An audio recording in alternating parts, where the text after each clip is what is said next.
You ask Tiger to solve. This deals with linear equations with one unknown. The final result is x equals 9/4.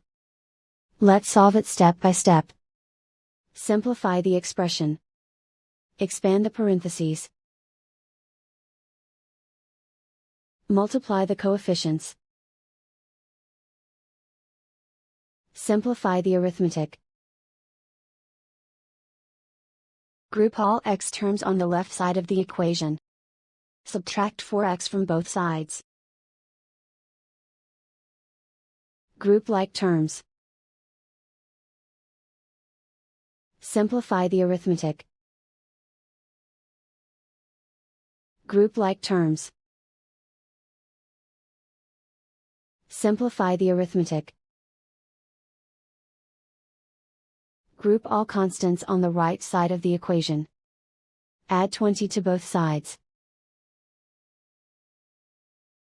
Simplify the arithmetic.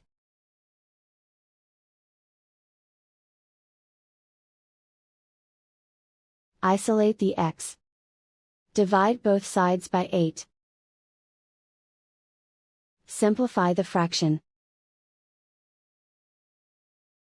Find the greatest common factor of the numerator and denominator. Factor out and cancel the greatest common factor. And so the final result is x equals 9/4.